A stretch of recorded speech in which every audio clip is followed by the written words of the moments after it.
Muchachos, vamos a seguir hablando acerca de los conceptos teóricos relacionados con el magnetismo. Habíamos hablado de los polos de un imán, de por qué se orientan hacia el norte, un extremo hacia el norte geográfico. Vamos a ver esta parte de geomagnetismo, es decir, el magnetismo de la Tierra o alrededor de la Tierra. Habíamos dicho que la Tierra se comporta como un gran imán. ¿Por qué razón? Porque tiene un campo magnético alrededor de esta, que es de gran magnitud. Dice, la Tierra se comporta como un gran imán, posee un campo magnético. Vamos a ver esto. Sabemos que el polo norte geográfico, hacia Alaska, Groenlandia, donde había antes osos polares, ya disminuyeron mucho.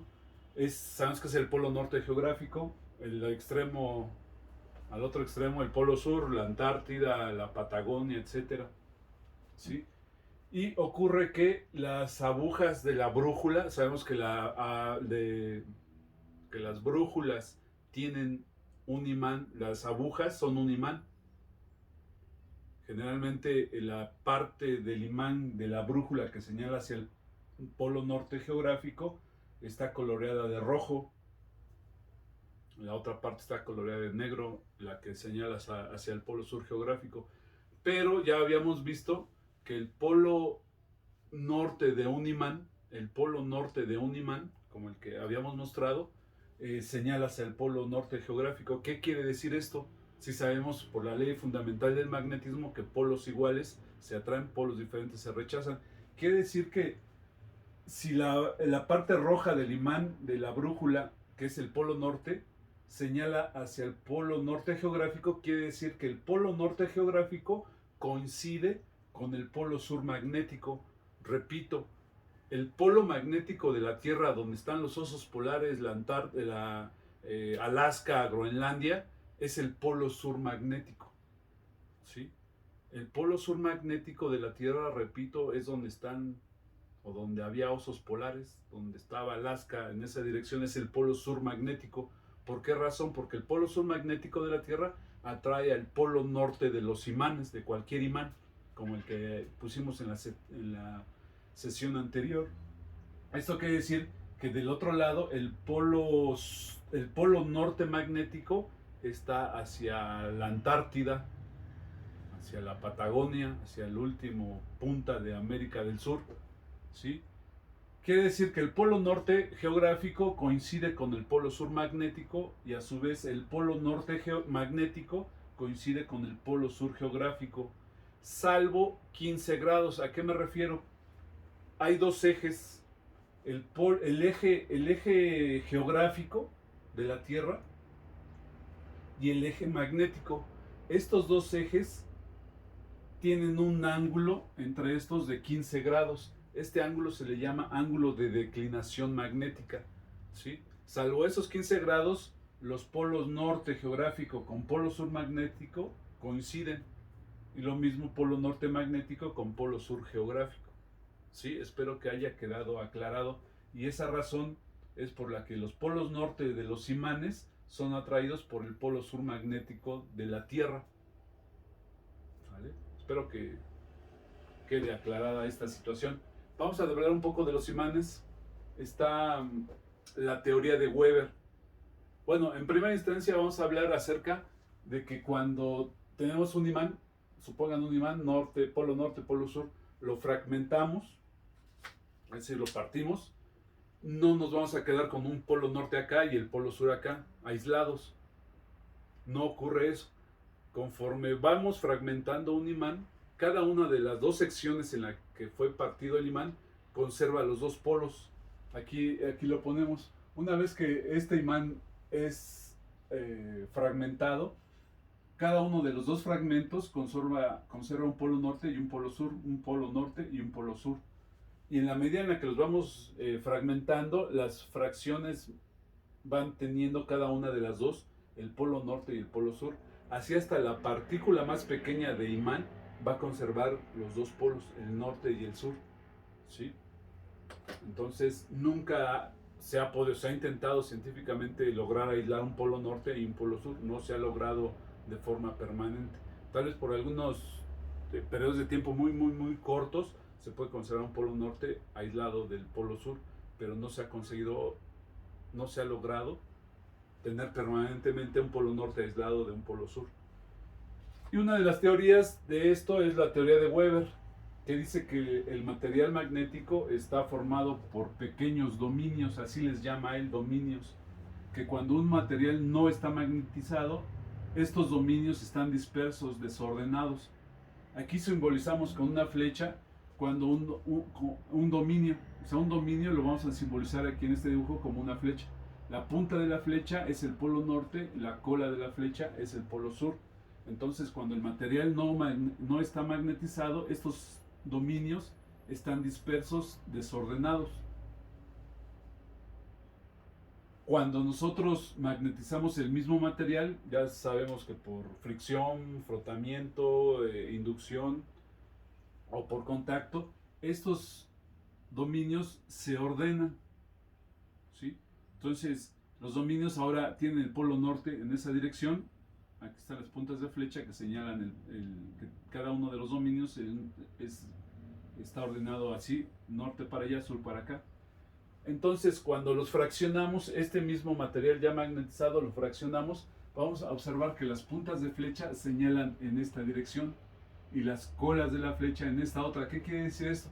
Que esta sección fragmentada conserva el polo norte acá y el polo sur, y por consiguiente la otra sección también tendrá su polo norte de este lado, porque los dominios están ordenados hacia allá, norte, y esta parte de aquí será su polo sur.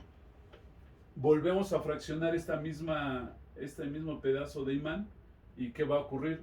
Que precisamente las puntas de flecha que simbolizan el polo norte van a quedar en esa dirección, y las colas de flecha que simbolizan el polo sur en esta otra. Y esta otra sección lo mismo. Así que en la medida en la que vamos fraccionando un imán, los dominios van a hacer que siempre se conserve un polo sur y un polo norte. Esta es una teoría, desde luego no es una ley, no está comprobada. Le llamamos teoría de Weber porque Weber fue quien sugiere esta teoría del por qué los imanes, al fragmentarlos, siguen conservando los dos polos. Aún en la partícula más pequeña de imán siempre tendrá polo norte y polo sur, ¿vale? Y pasamos después a hablar sobre el campo magnético. ¿Qué es el campo magnético?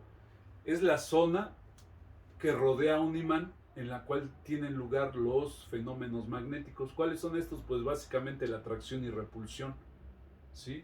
Repito, es un concepto muy sencillo, muy básico. ¿Qué es el campo magnético? Es la zona donde se tienen lugar los fenómenos magnéticos. ¿Cuáles son estos? Pues atracción y repulsión. Ahora, el campo magnético está formado por líneas de fuerza de campo magnético. Aquí en esta gráfica lo podemos ver. Este es un imán de barra, tenemos el polo norte, el polo sur, y si lo pudiéramos ver, porque el campo magnético y las líneas de fuerza magnética que lo forman no los podemos ver a simple vista, ¿sí? Entonces aquí hacemos esta gráfica y vemos el campo magnético, que está simbolizado por las líneas de fuerza de estas de color verde que están alrededor. Un campo magnético está formado por estas líneas. Estas líneas de fuerza emanan del polo norte, viajan por el espacio, por el aire, y regresan al polo sur. Viajan por el material y vuelven a salir en el polo norte, ¿sí?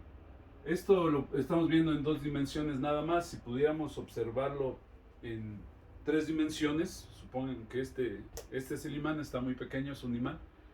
El campo magnético estaría envolviendo alrededor en las tres dimensiones del imán, las líneas de fuerza. Estas líneas de fuerza tienen unas características que hay que anotar. No las voy a anotar yo aquí en el pizarrón, ustedes las tienen que anotar en su cuaderno, las voy a nombrar. La primera es que las líneas de fuerza emanan o salen del polo norte y viajan por el espacio al polo sur. Es la primera característica. La segunda es que generalmente las líneas de fuerza de campo magnético son semielípticas, ¿sí? Anótenlo. 2, son líneas semielípticas. Número 3 es que las líneas de fuerza de campo magnético nunca se cortan entre sí, es decir, no se cruzan, nunca se cruzan entre sí. Esa es la tercera característica. La cuarta es que en las cercanías de un campo magnético, las líneas de fuerza de polos diferentes se atraen. Las líneas de fuerza de campo magnético de polos diferentes se atraen. Lo vamos a ver en la siguiente gráfica. Entonces anoten qué es el campo magnético, su concepto, y de qué está formado el campo magnético, de líneas de fuerza. Y también quería decir que las líneas de fuerza, otra característica es que son continuas. Continuas. No son punteadas o interrumpidas. Siempre son continuas estas líneas de fuerza de campo magnético. ¿Sí? Y para terminar, esta sesión vamos a hablar sobre los espectros magnéticos. ¿Cómo podemos ver la manifestación de un campo magnético? Porque ya dije que no se puede observar el campo magnético de un imán. Aquí tengo un imán y no veo el campo magnético, pero podemos ver algunas manifestaciones de este. Aquí en esta gráfica pongo espectros magnéticos. Generalmente este experimento se hace en la primaria, en la secundaria, lo iban a ver ustedes en el laboratorio de física, y es posible que lo vean a partir de algunos simuladores que vamos a utilizar en las prácticas de laboratorio. ¿Sí? Si nosotros ponemos un imán, supongan un imán, ponemos una hoja y espolvoreamos limadura de hierro alrededor, entonces sí vamos a poder observar la manifestación de estas líneas de fuerza, y se le llaman espectros magnéticos. ¿Cómo son las líneas de fuerza de campo magnético vistas con limadura de hierro, puestas sobre una hoja blanca? Si pudiéramos ver el espectro magnético o las líneas de fuerza o lo que se va a dibujar con la limadura de hierro, será aproximadamente esta figura. Este es un imán, el polo norte, el polo sur, y vamos a tener las líneas de fuerza de campo magnético dibujadas por la limadura de hierro, que son semielípticas y estarían así. Así es como se observaría el espectro. De hecho, yo creo que lo van a observar en los simuladores que van a utilizar en la práctica de laboratorio. ¿Qué pasa si acercamos dos imanes con los polos norte, polos iguales encontrados? Vamos a observar que las líneas de fuerza de campo magnético de cada uno de los dos imanes se rechazan entre sí, no se tocan, se rechazan. Y esto tiene lugar por la parte de la ley fundamental del magnetismo. También las líneas de fuerza de campo magnético de polos iguales se van a rechazar entre sí. Lo van a observar en la práctica de laboratorio. Y en cambio, las líneas de fuerza de campo magnético vistas a través del espectro magnético de la limadura de hierro, vamos a observar que de polos diferentes estas líneas de fuerza se van a atraer entre sí. Entonces observemos la diferencia en las cercanías de los dos casos. Polo norte igual, se rechazan las líneas. Polos diferentes, se atraen las líneas de fuerza de campo magnético. Esta es la forma de ver la manifestación del campo magnético a través de usar el espectro magnético con limadura de hierro que van a hacer ustedes. Esto que acabo yo de decir lo tienen que anotar en su cuaderno, no lo estoy anotando. Líneas de fuerza de polos iguales se rechazan, líneas de fuerza de polos diferentes se atraen. Van a dibujar también estas gráficas que tengo aquí. ¿Sí? Entonces, con esto termino la parte teórica de los conceptos de magnetismo. Ya en las próximas sesiones vamos a empezar a introducir variables como flujo magnético, densidad de campo magnético, sus ecuaciones, sus conceptos, ecuaciones, y vamos a empezar a hacer problemas. Hasta aquí llegamos con la parte teórica. Espero que todo esto esté anotado en sus cuadernos. Nos vemos en la siguiente sesión. Adiós.